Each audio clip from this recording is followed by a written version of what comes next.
Bonjour, dans cette vidéo, on va apprendre à calculer l'aire entre deux courbes. Alors, petit rappel, quand tu as un repère ici avec l'unité d'aire en noir et que tu as la courbe d'une fonction qui est ici et que tu veux calculer l'aire de ce domaine que j'ai assuré, eh bien, il suffit de calculer l'intégrale de AB de f de x dx, d'accord? Puisque ton bord supérieur, ici f positive, c'est ta courbe de f.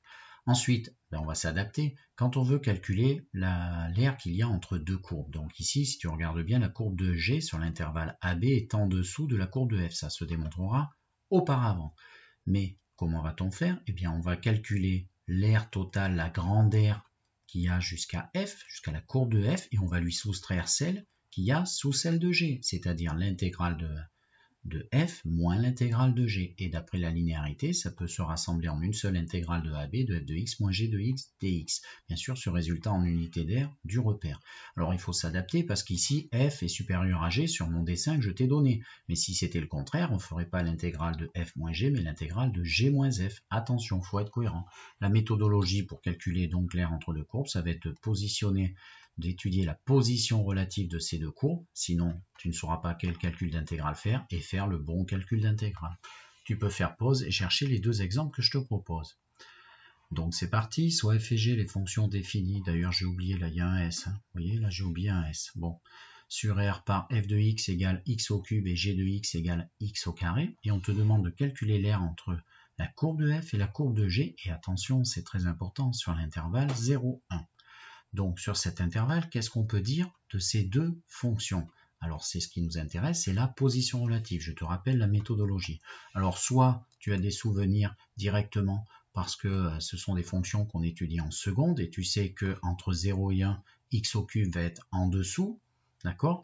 Ou alors, eh bien, je vais faire ça moi pour te proposer une solution, c'est quand tu as des positions relatives à trouver de fonctions, réflexe, tu fais le signe de la différence de l'une par l'autre.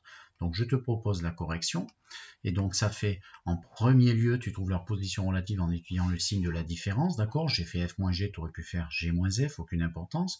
Donc il faut trouver le signe de x au cube moins x2, réflexe, tu factorises pour étudier le signe d'un produit. Donc en factorisant ceci, on obtient x au carré facteur de x moins 1, et comme un carré est toujours positif, en fait, le signe de ton produit va être celui de x moins 1.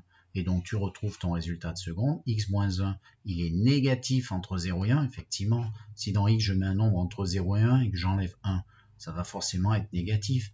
Donc si ceci est négatif entre 0 et 1, là où se passe l'action, eh bien négatif par positif, ça va faire un négatif. Donc f moins g, cette soustraction est négative entre 0 et 1, donc f est plus petit que g sur 0 et 1. Et maintenant, eh bien tu adaptes le deuxième plan, c'est-à-dire que je dois calculer l'intégrale, mais laquelle? Eh bien c'est laquelle qui est au-dessus de qui au niveau des fonctions? C'est la courbe de g, donc il faut que tu fasses l'intégrale de g moins f, d'accord? Entre 0 et 1, là où ça t'intéresse. Et du coup, après, c'est que du calcul d'intégrale, tu remplaces, trouver une primitive de x au carré moins x au cube, c'est pas très compliqué, ça fait donc x3 sur 3 concernant x2, x puissance n a pour primitive x puissance n plus 1 sur n plus 1. Voilà ta primitive que tu dois calculer entre 0 et 1, donc d'abord en remplaçant par 1, ça fait donc 1 tiers moins 1 quart, et puis en 0, ici, tout s'élimine que l'on soustrait, donc on soustrait 0. Et ça fait donc finalement 1/12 d'unité d'aire. Deuxième exemple, on te demande de calculer l'aire, cette fois-ci toujours entre ces deux courbes, mais sur l'intervalle 1, 2. Bon, mais qu'est-ce qui va changer? Si on est entre 1 et 2, ça va être exactement la même démarche, ou alors tu te souviens du petit rappel de seconde qu'entre 1 et 2, ça va être le contraire, c'est le cube de x qui va être supérieur à son carré, ou alors eh bien, on utilise ce qu'on a fait ici tout à l'heure. Quand on met ici un nombre entre 1 et 2, qu'est-ce qui se passe? Eh bien, ce résultat va être positif. Et du coup, ce qui va changer, c'est la position relative de mes deux courbes. Donc, je te l'affiche. Donc, sur l'intervalle 1, 2, ce que je t'ai dit, x moins 1 donne toujours du positif. Conséquence, cette fois-ci, c'est f de x qui va être supérieur ou égal à g de x sur 1, 2. Et du coup, attention, si tu veux calculer l'aire entre ces deux courbes, il va falloir faire l'intégrale de la plus grande moins la plus petite. Donc l'intégrale de f moins g, là où ça t'intéresse, entre 1 et 2.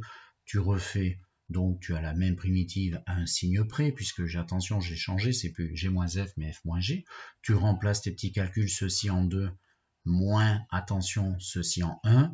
Tu fais tes petits calculs avec mathfrak, etc. et tu obtiens 17/12 d'unité d'aire. Alors, je vais finir en te montrant le dessin. Regarde ce qui se passe de tes deux courbes de fonction de f et g. J'ai conservé les couleurs. Donc, f est en bleu, d'accord? C'est la courbe de cube. Et ici, c'est la courbe de carré, bien sûr, j'ai agrandi pour y voir un peu mieux par rapport à là où ça nous intéresse. Et bien l'air 1 que j'avais mis en marron ici tout à l'heure, entre 0 et 1, c'est juste ceci, ce qui est tout petit, qui représente les 1/12e de mon unité d'air sur mon repère, qui est ce grand rectangle, tu vois. Et puis, on voit bien qu'il y a une intersection en 0 et en 1, d'accord, que la courbe de G était au-dessus ici, puis elle va passer ici en dessous. Et la deuxième question, eh bien en fait, si tu regardes bien, tu viens de calculer cet air-là, qui est égal à 17/12e d'unité d'air.